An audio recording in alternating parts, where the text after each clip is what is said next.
본문 말씀을 가지고 마음의 행복을 위한 마음공사 첫 번째 시간으로 마음을 공사하라라는 제목으로 말씀의 은혜를 나누겠습니다. 함께 우리 제목을 따라 하시겠습니다. 마음을 공사하라. 한 번 더 따라 하시겠습니다. 마음을 공사하라. 여러분 주보 속지를 보면 말씀 페이퍼를 써드렸습니다. 함께 보시면서 말씀을 들으시고 꼭 댁에 가셔서 다 영상과 함께 꼭 복습을 하시기를 바랍니다. 사랑하는 여러분, 우리 교회는 오늘 주일 낮 예배 그리고 주일 저녁 예배, 나아가 월요일부터 금요일까지 저녁 8시에 모여 이열치열 부흥회를 하려고 합니다. 특별히 이번 이열치열 부흥회에서는 저는 이 마음의 행복을 위한 마음 공사라는 주제의 말씀을 전하려고 합니다.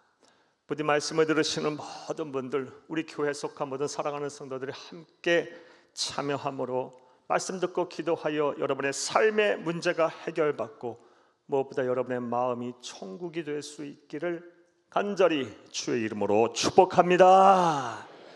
그리고 오늘 주일 낮 예배 첫 시간에는 이열치열 부흥회를 여는 말씀을 여러분에게 전하려고 합니다.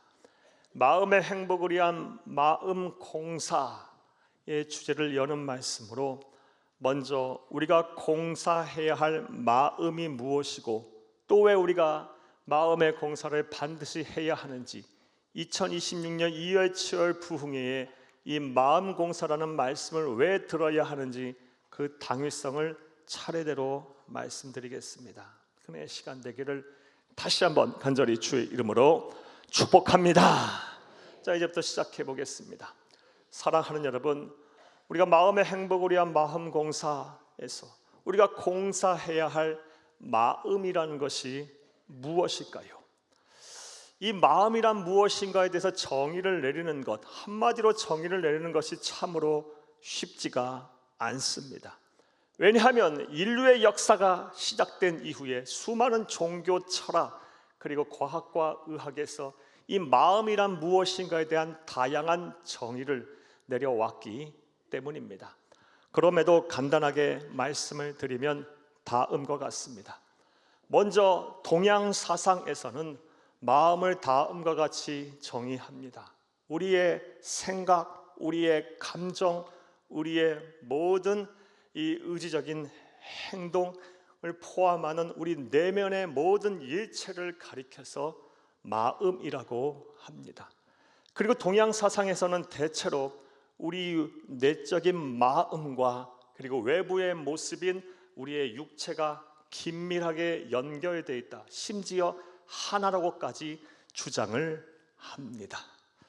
반면에 서양 사상은 대체로 이와는 반대의 주장을 합니다.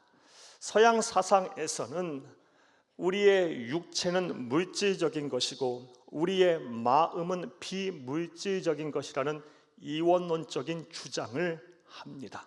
그리고 이 비물질적인 마음은 또 둘로 구분을 하는데, 논리적인 생각과 사고를 하는 것을 이성이라고 하고 영어로는 마인드라고 합니다.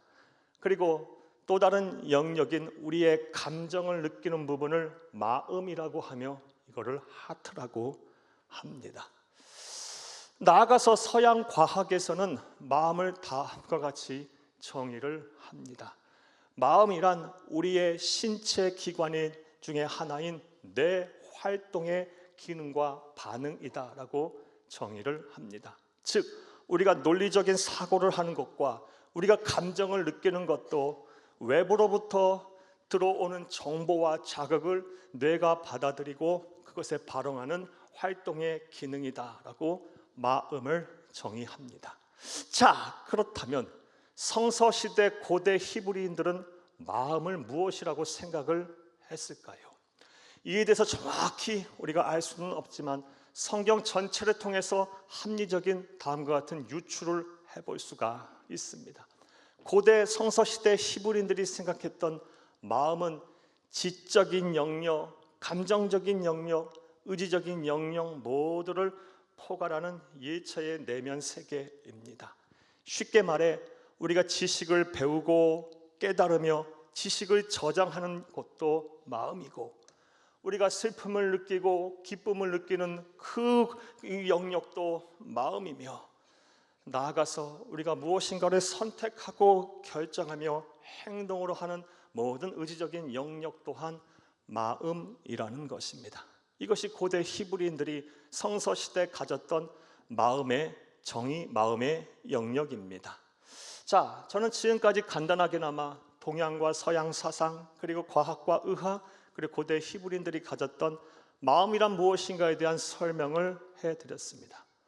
이를 종합해서 우리가 이번 이열치열 부흥회를 통해서 공사해야 할 마음이 무엇인지를 나름대로 정의해 보겠습니다. 사랑하는 여러분, 이번 이열치열 부흥회를 통해서 우리가 공사해야 할 마음이란 우리의 모든 생각을 말합니다. 또 우리가 느끼는 모든 감정도 포함이 됩니다. 그리고 우리가 결단하고 선택하는 모든 행동 일체를 포함한 우리의 인격을 말합니다.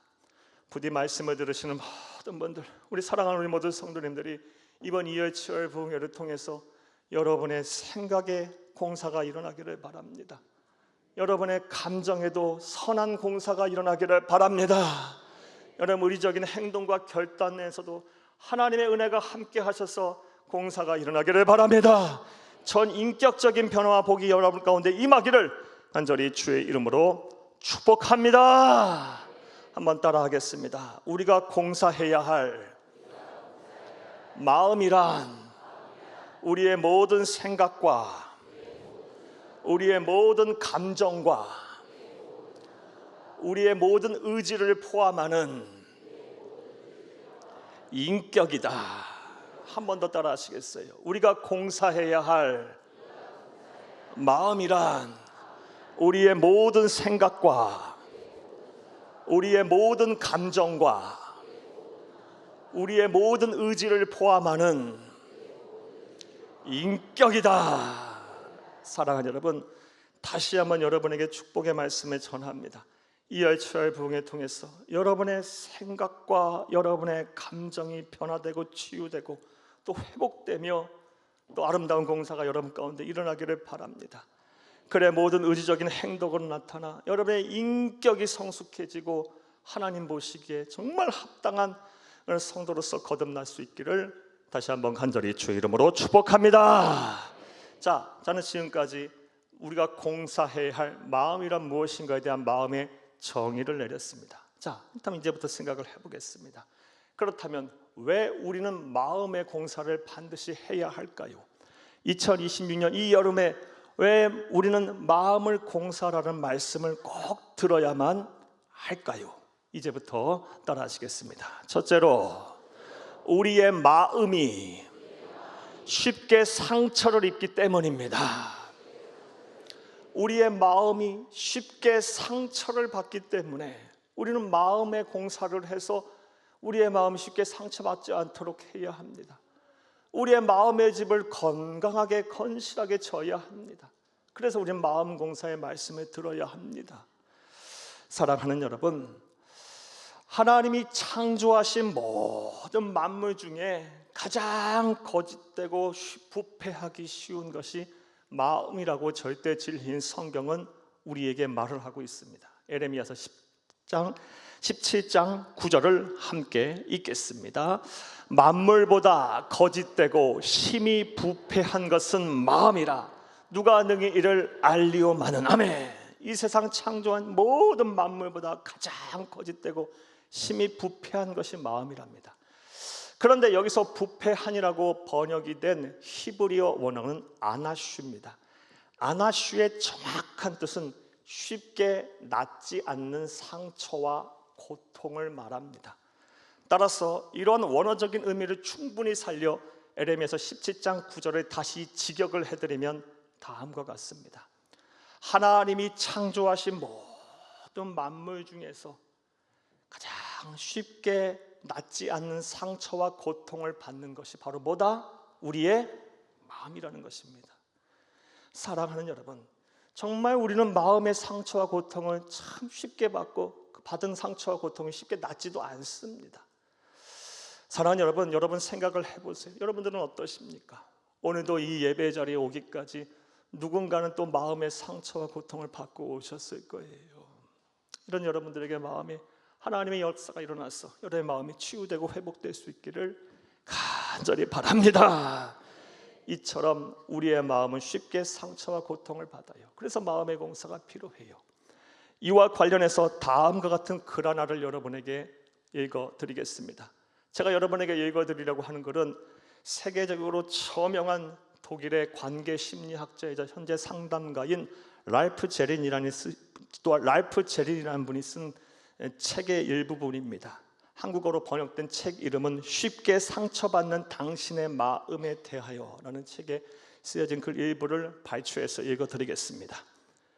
우리는 아침에 일어나면서부터 잠자리에 들기까지 마음의 상처를 받는다. 생각해보라.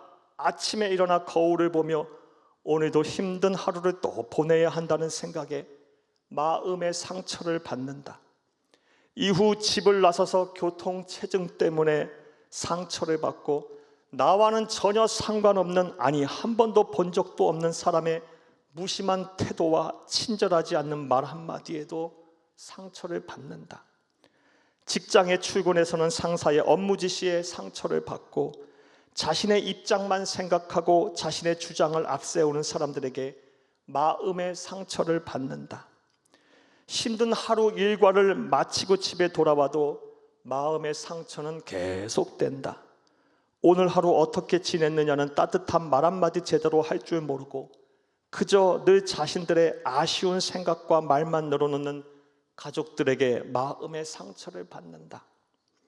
집에 돌아와도 쉬지 못하고 집안일을 계속하는 자신의 처지에 마음의 상처는 계속되며 하루 일과를 마치고 잠자리에 드는 순간에도 내일에도 오늘과는 별로 달라지지 않는 삶을 견디며 보내야 한다는 생각에 마음의 상처를 받는다. 이런 글을 읽고 공감하지 못하실 분이 어디 있겠습니까? 이처럼 우리는 너무나도 쉽게 마음의 상처를 받고 우리가 받은 이 마음의 상처와 고통은 또 쉽게 사라지지가 않습니다.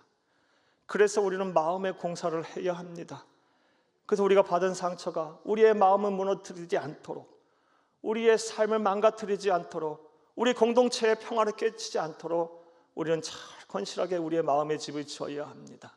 그래서 마음 공사란 말씀을 저와 여러분이 들어야 하는 것입니다. 할렐루야! 그렇다면 왜 우리는 이렇게 마음의 상처를 쉽게 받는 존재가 됐을까요? 또 왜 남에게 마음의 상처를 쉽게 주는 존재가 됐을까요? 절대 진리인 성경은 이에 대해서 명확한 답을 우리에게 하고 있습니다. 그 이유는 바로 인간이 범한 죄 때문에 나타난 결과다라는 것입니다. 죄로 인하여 나타난 현상이다라고 성경은 우리에게 분명히 말하고 있습니다. 이것은 창세기 3장의 인류의 시조 아담과 하와의 타락과 하나님의 책망 그리고 이어진 신라권의 과정을 통해 잘 알 수가 있습니다. 우리가 너무나도 잘 알다시피 우리의 인류 시조 아담과 하와는 하나님의 말씀에 불순종하여 하나님께 책망을 받았고 신라권을 했어요. 사랑하는 여러분, 우리가 또 잘 알다시피 하나님께서는 온 우주 만물을 창조하고 에덴 동산을 조성하신 이후에 아담과 하와를 그곳에 살게 하셨어요. 그리고 동산 나무에 있는 나무의 선악을 알게 하는 나무의 실과를 먹지 말고 모든 것은 다 먹고 마셔도 좋다라고 말씀하셨어요. 그런데 뱀으로 가장한 사탄의 유혹에 인류의 시조인 아담과 하와가 넘어가 그만 불순종하고 말았고 그 이후의 행동을 보면 다음 같아요. 하나님의 추적과 하나님의 책망이 시작되자 아담이 무엇이라고 변명하며 말을 합니까? 창세기 2장 23절 말씀을 보게 되면 하와를 가리켜 내 뼈 중에 뼈요 내 살 중에 살이라고 그렇게 말했던 아담이요, 하나님의 책임과 죽음이 시작되자 그 자신의 지은 죄에 대한 책임을 하와에게 전가해요. 창세기 3장 12절을 함께 보겠습니다. 아담이 이르되 하나님이 주셔서 나와 함께 있게 하신 여자 그가 그 나무 열매를 내게 주므로 내가 먹었나이다. 죄는 똑같이 지어놓고, 아니 더 큰 죄를 졌을지도 모르는 상황에서 하와에게, 아내에게 모든 책임을 전가해요. 이런 말을 들은 아내인 하와의 마음이 어떻겠습니까? 상처받겠죠. 예? 심히 불쾌하겠죠. 속상하겠죠. 이처럼 인류의 역사에 죄가 들어오는 순간 하나님의 형상이 파괴되고 부패하여 인간은 필연적으로 숙명적으로 마음의 상처를 받는 존재가 됐고, 또 다른 사람에게 쉽게 마음의 상처를 주는 존재가 되었다라는 것입니다. 그런데 절대 진리인 성경은 로마서 3장 23절 말씀에 모든 사람이 죄를 범하였음에 하나님의 영광에 이르지 못하였다고 말해요. 한마디로 모든 사람들이 다 죄인이라는 것입니다. 설령 천사와 같이 살아도, 천사같이 살 수도 없지만 그렇게 산다고 가정한다 할지라도 성경은 우리에게 분명히 말씀하고 계세요. 예수를 믿지 아니하는 것이 가장 큰 죄라고 말씀하고 계세요. 그러므로 그 누구도 죄인이 아닌 사람이 없고 죄 속에서 벗어나지 못하는 사람이 없는 거예요. 그러하기에 필연적으로 죄로 나타난 현상, 결과로 말미암아 사람은 누구나 필연적으로 숙명적으로 상처를 받는 존재고 또 남에게 상처를 주는 존재라는 것입니다. 자, 그렇다면 인간이 그럴 수밖에 없는 존재라면 우리 그리스도인들은 어떻게 행동하는 것이 현명하고 지혜로운 것일까요? 숙명적으로 우리는 상처를 받을 수밖에 없고 또 상처를 줄 수밖에 없는 존재라 한다면, 우리가 상처를 받았을 때 이 상처가 우리의 마음을 무너뜨리지 않도록 마음의 공사를 잘 해서 우리의 마음을 건실하게 만드는 것이 현명한 태도가 아니겠습니까? 또 우리의 마음이 상처를 받았을 때 다시금 일어나도록 우리의 마음을 공사를 잘 해서 우리의 회복 탄력성을 높이는 것이 지혜롭고 현명한 태도가 아니겠습니까? 그러하기에 우리는 마음 공사를 해야 합니다. 그리스도인들이 이 마음을 방치하고 살아서는 안 됩니다. 그냥 세월이 약이다라고 생각하며 살아서도 안 됩니다. 우리의 마음을 아름답고 경건하고 강건하게 잘 조성해야 합니다. 그래서 우리는 이열치열 부흥회를 통해서 마음의 행복을 위한 마음 공사라는 말씀을 전하고 들어야 하는 것입니다. 부디 말씀을 들으시는 모든 분들, 우리에게 속한 모든 사랑하는 성도들이 함께 참여하여 여러분의 마음이 아름다운 마음들이 아름다운 집들이 조성되기를, 또 강건한 집들이 형성되기를, 건축되기를 간절히 주의 이름으로 축복합니다. 두 번째로, 왜 우리는 마음 공사를 해야 하며 이 마음 공사에 관한 말씀을 들어야 할까요? 따라 하시겠습니다. 둘째로, 따라합니다. 둘째로, 우리의 마음은 성령님이 거하시는 장소이기 때문입니다. 성령 하나님이 거하시는 장소가 우리 마음인데, 우리의 마음이 허술하고 더럽고 또 냄새나는 곳이어서야 되겠습니까? 우리의 마음의 방이 깨끗하고 성결하고 거룩해야 되지 않겠어요? 성령님은 성부, 성자, 성령 삼위일체 하나님이십니다. 전능자십니다. 모든 인간의 역사를 주관하시는 하나님의 영, 그리스도의 영이십니다. 그분이 거하시는 장소가 우리 마음이기 때문에 우리는 우리의 마음의 공사를 잘 해야 하는 것입니다. 이와 관련한 말씀 보겠습니다. 에스겔서 오늘 36장 26절에서 27절 본문 말씀 보겠습니다. 또 새 영을 너희 속에 두고 새 마음은 너희에게 주되 너희 육신에서 굳은 마음을 제거하고 부드러운 마음을 줄 것이며 또 내 영을 너희 속에 두어 너희로 내 율례를 행하게 하리니 너희가 내 규례를 지켜 행할지라. 아멘. 이 말씀은 남유다 왕국의 이스라엘 백성들이 바벨론의 포로로 끌려가서 절망적인 상황 속에 있을 때 하나님께서 에스겔 선지자를 통해서 약속하신 회복의 메시지입니다. 그런데 하나님께서는 회복을 약속하시면서 단순히 너희 조국으로 돌아가게 하겠다, 귀향만을 약속하지 않으셨어요. 하나님은 그런 분이 아니에요. 우리에게 완전한 회복을 원하시는 분이시기에 무엇을 약속하고 계십니까? 마음 공사를 통해 새 마음을 주겠다라고 말씀하고 계세요. 이전의 마음, 현재의 마음 갖고서는 또 죄를 범할 것이고 또 지옥 같은 삶을 살 것이 분명하기 때문에 마음 공사를 시켜서 새 마음을 주어서 새로운 삶을 하시겠다고 약속하고 계시고, 그 새로운 공사, 새로운 마음을 주시는 마음 공사의 핵심이 바로 무엇이다? 성령님을 보내시겠다는 거예요. 그 너희 마음속에 거하게 하시겠다는 것입니다. 사랑하는 여러분, 이처럼 성령 하나님은 우리의 마음속에 계십니다. 우리의 마음속에 계셔서 우리의 마음을 새롭게 창조하고 계세요. 우리의 마음속에 굳은 마음을 제거하시고 부드러운 마음을 주시고 계세요.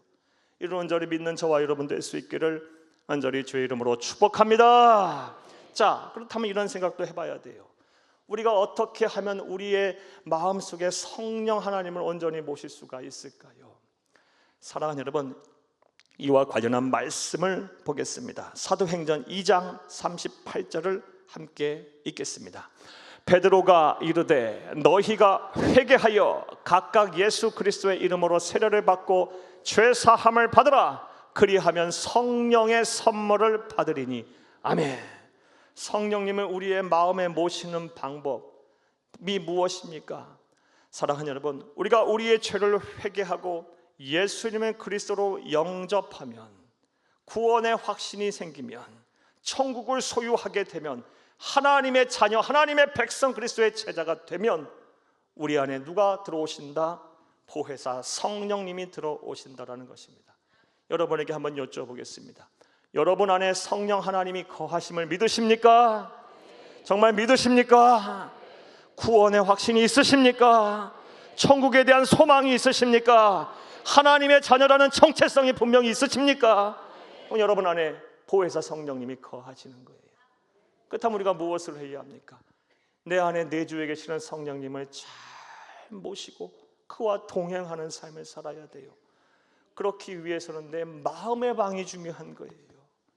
내 마음의 방이 더럽고 냄새나며 또 허물어지고 쓰러질 대로 쓰러진 채로 성령 하나님을 모시고 무슨 복을 받겠습니까?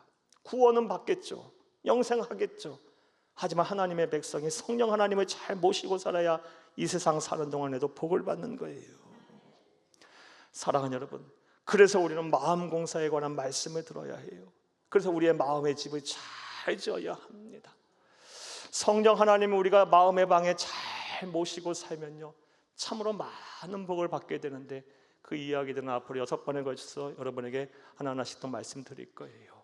간단히 말씀드리면 우리 안에, 우리의 마음에 강같은 평화가 임합니다.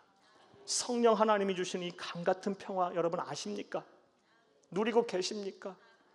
강같은 평화가 임해요. 또 샘솟는 기쁨도 임해요.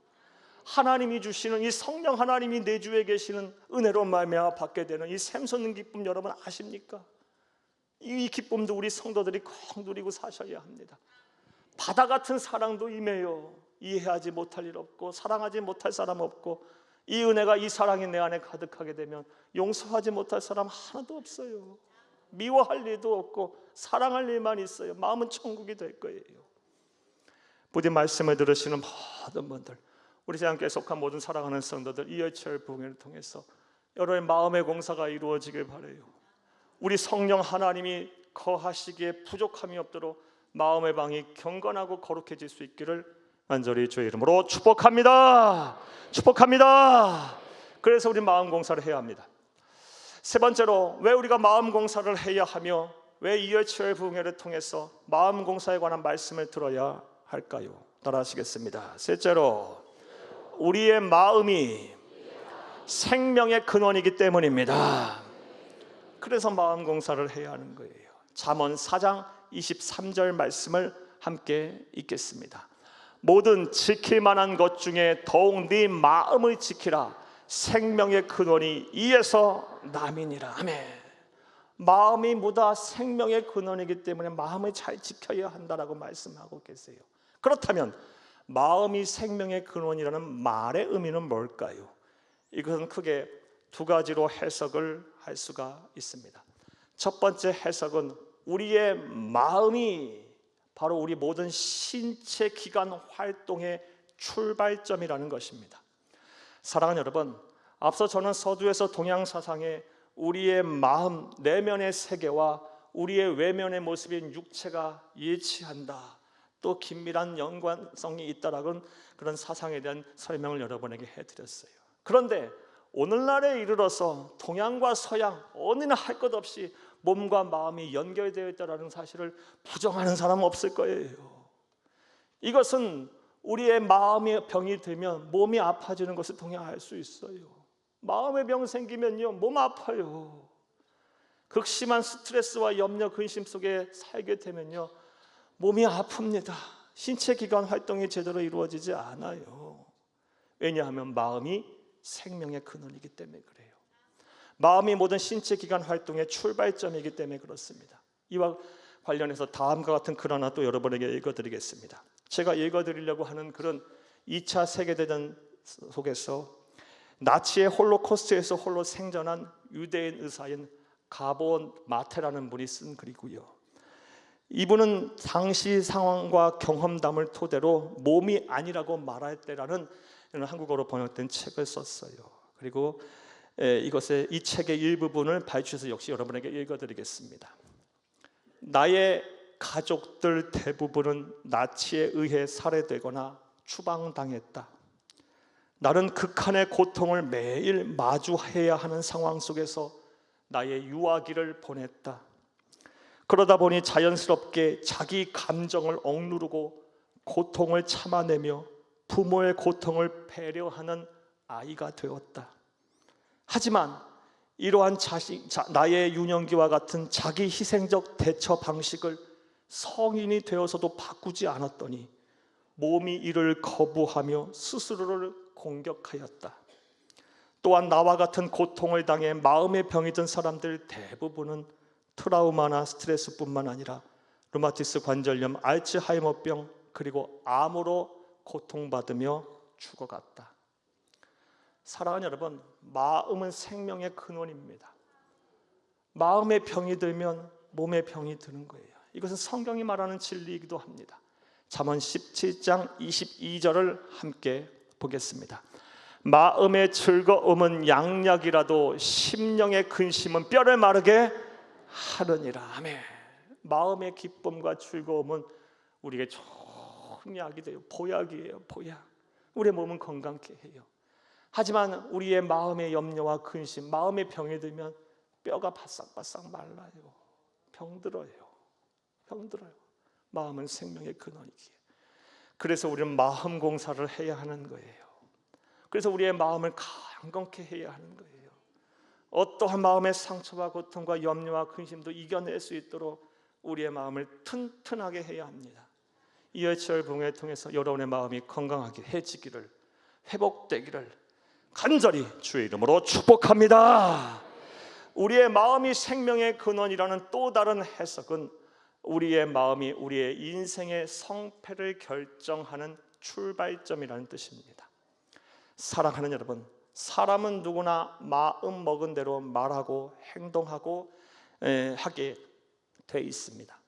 마음 먹은 대로 사람은 살기 마련이에요. 마음이 우리의 모든 인생의 성패를 결정하는 출발점, 생명의 근원이기 때문이에요.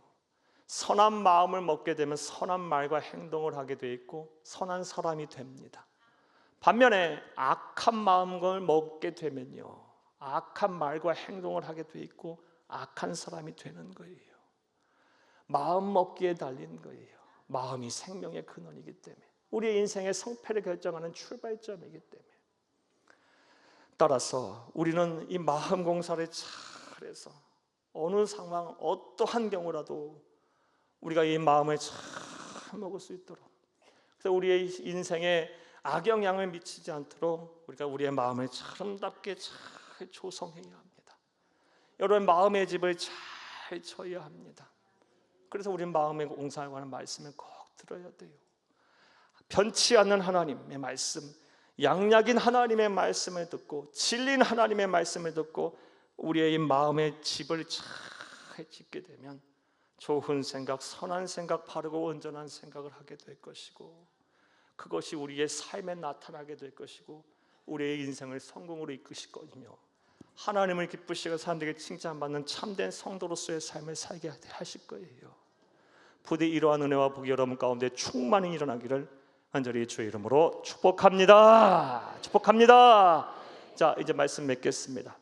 오늘 주일 낮 예배 때는 이열치열 부흥회를 여는 말씀을 여러분에게 드렸습니다. 이열치열 이번 부흥회의 주제는 마음의 행복을 위한 마음 공사입니다. 그리고 오늘 그 첫 시간으로 우리가 공사해야 할 마음이 무엇인지 한 설명을 드렸습니다.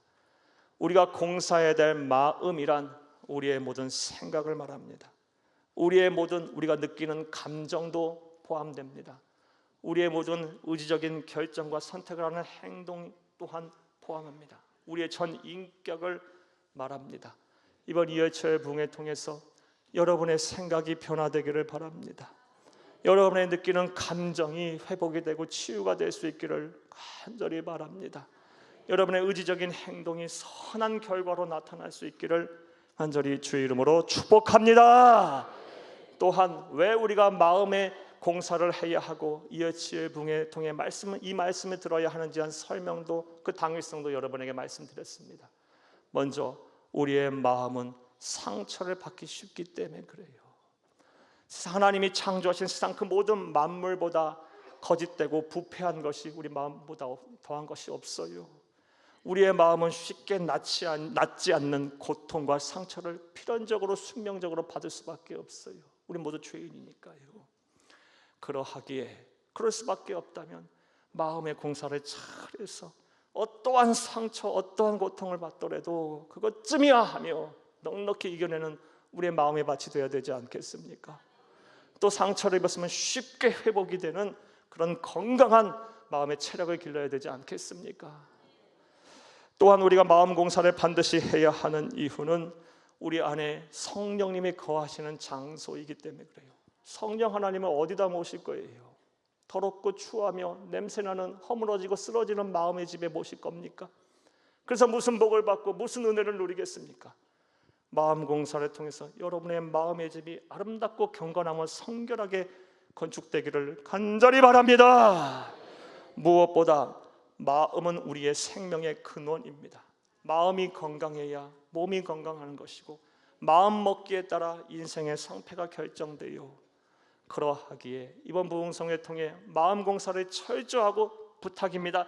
제대로 좀 해서 여러분의 마음의 병들이 좀 치유가 되고 회복이 돼서 몸도 건강해지고 여러분의 인생관이 달라지고 가치관이 달라지고 남은 여생 정말 보람있고 행복한 삶을 사시는 여러분들이 다 될 수 있기를 간절히 주의 이름으로 축복합니다.